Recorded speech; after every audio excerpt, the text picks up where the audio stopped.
This is Mac OS Ken. Podcasts with a price tag, chats about chat apps, and we will never run out of Apple TV Plus news. It's Tuesday, the 20th of April, 2021. I'm Ken Ray, and this is news from Mac OS Ken, brought to you by yours truly and sponsored by Sunbasket. Get $90 off your first 4 deliveries and free shipping on the first box with offer code MacOSKen at sunbasket.com/MacOSKen. This show is also sponsored by Fundrise, the future of real estate investing. A diversified portfolio is more than just different kinds of stocks. It's a mix of stocks, bonds, mutual funds, and now you can put private real estate into the mix as well with Fundrise. Fundrise provides access to diversified portfolios of private real estate to all investors with their industry-leading, easy-to-use platform. Seriously, just about anybody can get started. Setting up my Fundrise account was easy. Answer a few questions, make a few decisions. Whole thing took just a few minutes. One of the Motley Fool sites says Fundrise has something for everyone, as it makes private real estate investing accessible to both beginners and those with larger amounts of money to put to work. Whether you're looking to add stable cash flow via dividends or prefer long-term growth through appreciation, Fundrise makes investing in private real estate as easy as investing in stocks, bonds, or mutual funds. See for yourself how 130,000 investors have built a better portfolio with private real estate. It takes just a few minutes to get started. Go to fundrise.com/MacOSKen today. That's FUNDRISE.com/MacOSKen. Fundrise.com/MacOSKen. A latecomer to the spring-loaded rumors. We've heard about various iPads and AirTags. We've heard rumblings, if not outright rumors, about new Macs powered by Apple Silicon, but how many had podcast subscription service on their bingo card? Hasn't happened yet, of course, because the event itself hasn't happened yet. By midday Monday, though, a few stories were floating around that put the podcast subscription service somewhere between possible and probable. We'll start with a sort of jolt. Apple Insider ran a piece Monday saying that the Cupertino company had stopped accepting news shows through iTunes Connect.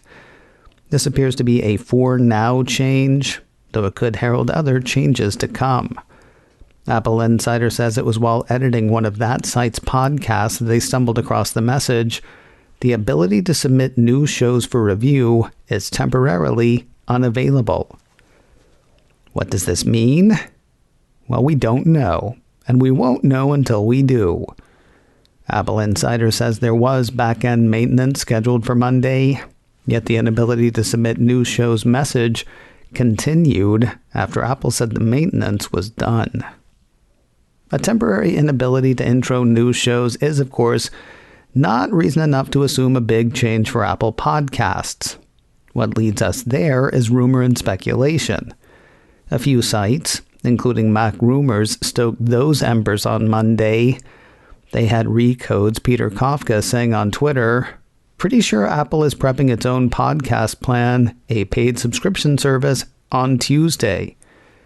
Mac Rumors contributor Steve Moser seconded Kafka's emotion on Twitter, saying Apple's announcing paid podcasts at the Apple event tomorrow per Kafka lines up with my findings. He also linked to a tweet of his own from last month. On the 22nd of March, Moser tweeted, "More evidence of paid podcasts coming. The podcast app redesign in 14.5 beta include an account button on the Listen Now tab. Show notifications were moved there, and I imagine unsubscribing from paid notifications will move there too." But wait, there's more. Mac Rumor says the information and Bloomberg have reinforced the rumor, explaining that talks between Apple and production companies for a new podcast service were ongoing. Other speculation in the story has Apple bundling its premium podcast Parade with its Apple One subscription service, Yet another bit of speculation has the podcast service going live with the release of iOS 14.5. That is on its 8th beta at this point. Seems likely that it will be out soon. So yeah, the premium podcast service idea looks to be lodged firmly between possible and probable at this point. So will we hear about it today? Well, we won't have to wait long to find out. The spring-loaded event is set to pop at 10 a.m. Pacific, 1 p.m. Eastern. If you're not sure how to see it, oh, you are gonna love the rodeo. It's your first time, right? The Mac Observer lists 3 ways to watch the proceedings, which magically turn into so many more ways. Apple will stream it live on its page on YouTube. The company will stream the proceedings on its events page, accessible through apple.com/events. And finally, would-be viewers can view it through the Apple TV app. That is the 3rd way that magically turns into many more ways, since the Apple TV app is available on iPhone, iPad, the Mac, Apple TV, and more smart TVs than you can effectively shake a stick at. All of that's if you want to see it as it's first streamed. If you're cool catching it later or just want to see it again, it'll be available to replay all of those places. Plus, Apple makes its events available in podcast form, both as a video podcast and as an audio-only version.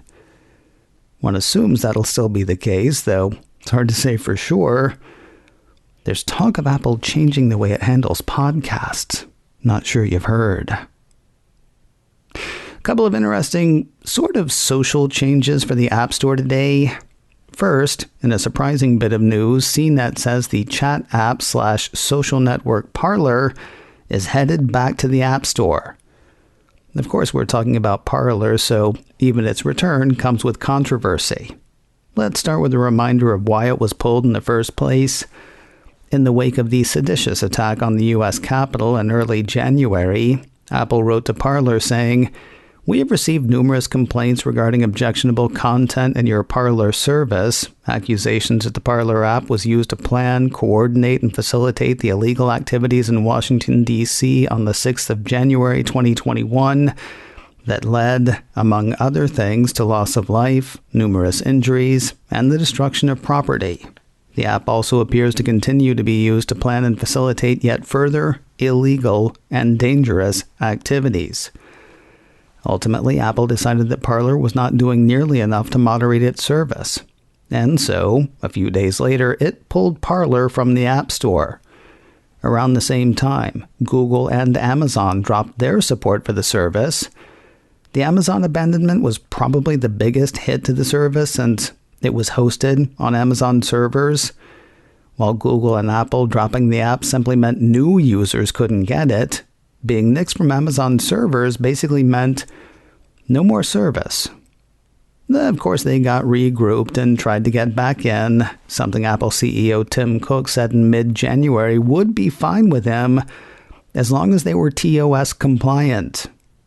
Enter a couple of chest-beating, soapboxing members of Congress. On Twitter on Monday, Congressman Ken Buck of Colorado tweeted, "On the 31st of March, Senator Mike Lee and I sent a letter demanding answers about why Apple removed Parler from the App Store. Today we received a response. Parler will be reinstated on the App Store. Huge win for free speech." Sounds like a great big tough guy stance from the congressman and the senator. But as CNET points out, Apple's response letter illustrates why the app was removed and how it got back in. Or is getting back in. It was removed because it refused to moderate activity on the app, which cost lives and tried to cost us a democracy. It's not coming back because Buck and Lee great aped over the whole thing. It's coming back, according to Apple, because whoever's in charge of Parler now has illustrated for Apple how they plan to take the terms of service seriously. Quoting CNET, "After Parler did not communicate a sufficient plan to improve its moderation, Apple decided to remove the app from the App Store." The iPhone maker adds that it has been in contact with Parler since then about getting its app to comply with Apple's rules, and as a result of those conversations, Parler has proposed updates to its app and the app's content moderation practices, allowing it to return to the App Store once Parler resubmits the app. Buck and Lee also wanted to know how it was that Apple, Google, and Amazon all reached similar conclusions at roughly the same time. CNET says Apple's letter adds that Apple made its decision independent of similar moves made by Google and Amazon, and that it did not coordinate or otherwise consult the other two tech giants. The other surprising social news has Discord relaxing its not safe for work or Nsfw server ban for iOS. You may remember this story from last week. It's the one that had the communications app blocking access to any servers tagged not safe for work on its apps for iPad and iOS. While not doing that for the desktop nor for Android apps, some figure Discord was doing it at Apple's behest, a supposition that seemed to be confirmed the following day by Discord. A piece last week from Apple Insider had a Discord spokesperson saying the company had blocked the Nsfw content from the iPhone and iPad apps to comply with an unidentified Apple policy. Well, never mind. Kind of. Engadget says the chat service has updated its policy to note that it will only ban servers devoted to explicit pornographic content. You can access other Nsfw servers by opting in from a computer first. One more chatted up story. You can now use iMessage to chat with Best Buy. Well, Apple Business Chat, actually.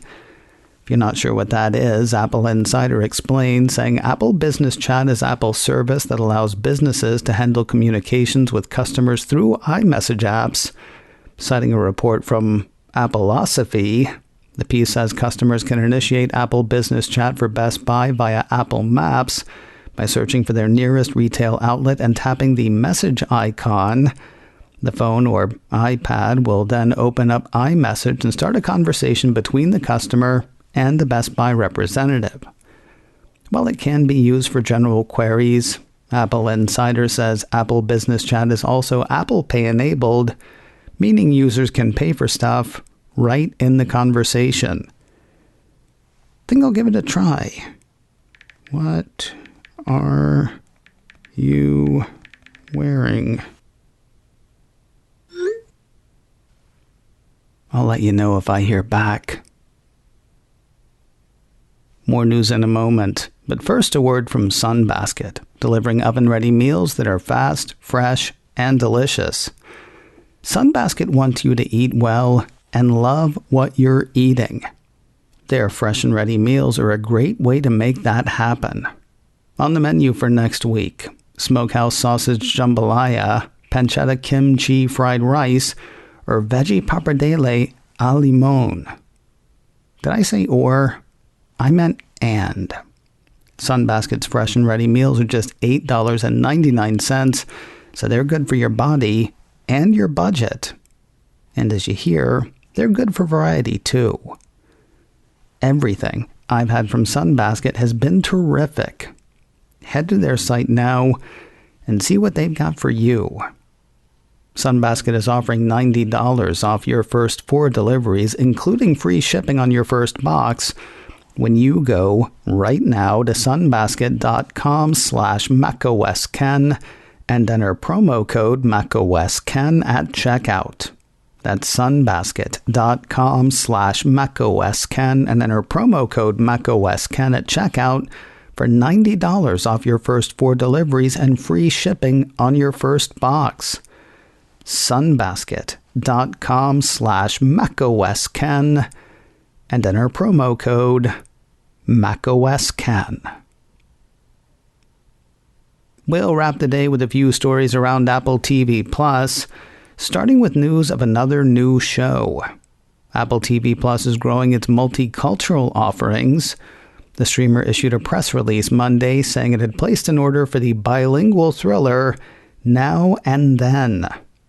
Quoting the release, set in Miami with an all-Hispanic cast, Now and Then is a multi-layered thriller that explores the differences between youthful aspirations and the reality of adulthood when the lives of a group of college best friends are forever changed after a celebratory weekend ends up with one of them dead.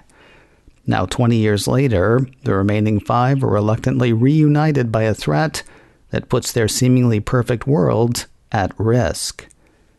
No word in the release on when the show will premiere. It looks like JT will be stepping back into an Apple TV Plus role, this time in a series. Deadline ran a report while I was away saying that Justin Timberlake looks set to play Gong Show host Chuck Barris in a series adaptation of Barris's book, Confessions of a Dangerous Mind. If you're like me, this news will upset you. That's because George Clooney directed an excellent film based on this book about 5 years ago. Then you'll check IMDb, find out that that movie came out 19 years ago, feel really old, and hate yourself for checking IMDb. If you're like me. If you don't know the book, Deadline says in it, Barris makes suspect claims that being the zany Gong Show host and creator of game shows like The Dating Game and The Newlywed Game was cover for his real job, CIA assassin who took out enemies of the state in the 1960s and 1970s. As for Timberlake's involvement, his turn in the Apple TV Plus film Parker kind of crushed it, so why not? Nothing official on this one yet. I mean, Apple did win the rights to develop the property. It remains to be seen what develops. And finally today, speaking of stars who have served Apple's streaming ambitions well, the Cupertino company has grabbed Tom Holland for another go. The star of the Russo brothers film Cherry for Apple TV Plus has signed on for the series The Crowded Room. The way Apple's press release describes it, The Crowded Room is a gripping anthology series that will explore the true and inspirational stories of those who have struggled and learned to successfully live with mental illness. The anthology's 10-episode first season is a captivating thriller inspired by the award-winning biography The Minds of Billy Milligan by Daniel Keyes. It tells the story of Billy Milligan, Holland, the first person ever acquitted of a crime because of multiple personality disorder, now known as dissociative identity disorder. Academy Award winner Akiva Goldsman is set to write. He will also serve as executive producer. No word on when the show will premiere. Coming up in a few minutes, it's the return of In a Few Minutes. With Apple's first event of 2021 mere hours away, Mac Voices host Chuck Joyner joins me to talk expectations for the spring-loaded event. New iPads, AirTags, something in a Mac maybe? Chuck throws in his 2 cents. In a few minutes. Pop, look, and listen wherever you find podcasts. macOS Ken, brought to you by me and sponsored by Fundrise, the future of real estate investing. Find out more at Fundrise, fundrise.com/macOSCan. This show is also sponsored by Sunbasket. Get $90 off your first 4 deliveries and free shipping on the first box with offer code macOSCan at sunbasket.com/macOSCan. Advertising handled by Backbeat Media, online at backbeatmedia.com. You can reach me a couple of ways. Info at macosken.com or call 716-780-4080. Right, let's go get spring loaded. Until next time, that is news from macOS Ken. I'm Ken Ray.